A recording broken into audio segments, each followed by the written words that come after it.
মিরপুর কয়লার খনিতে team West ইন্ডিজকে ধসিয়ে দিল বাংলাদেশ। এই পিচে তো ভাই অস্ট্রেলিয়াও বাংলাদেশের সাথে 120 রান চেস করতে পারে নাই। এখানে অস্ট্রেলিয়ার মতো টিম এসে বাংলাদেশের সাথে হোয়াইট ওয়াশ হয়ে গেছে। সেখানে তো ওয়েস্ট ইন্ডিজ টিমের অবস্থা অনেক খারাপ, রিসেন্টলি নেপালের সাথে হেরে আসছে। আর বাংলাদেশ তো পুরো নিয়ত করে ছিল যেমনে হোক এই সিরিজ জিতা লাগবে। যে মারাটা খাইয়া আসছে টিম আফগানিস্তানের সাথে, এই সিরিজ যদি বাংলাদেশ না জিতে তাইলে কেমনে হয়?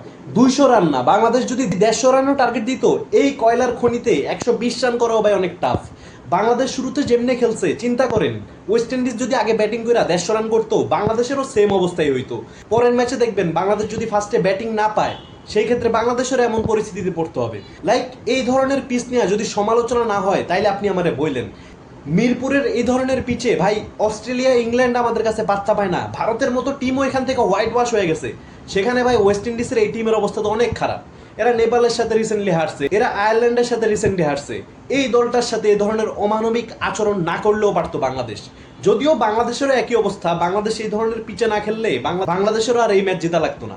সিরিজ জেতার জন্য কতটা নিম্ন মানসিকতা, শুধুমাত্র সিরিজটা জেতার জন্য বাংলাদেশের এই ধরনের কাজগুলা করে, এই ধরনের পিচগুলা বানায়। মোরাল অফ দ্য স্টোরি, বাংলাদেশের জয়ের পেছনে সবচেয়ে বড় ভূমিকা যেটা রাখছে সেটা হচ্ছে বাংলাদেশের মিরপুরের কয়লার খনি। আর আমাদের যে নতুন পিচ কিউরেটর আসছে, সে বলছিল পিচ দেখতে জাকির আলীর মতো হইলেও পিচের আচরণ হবে স্পোর্টিং উইকেট, কিন্তু তার ধারে কাছেও যায়নি আজকের এই পিচ।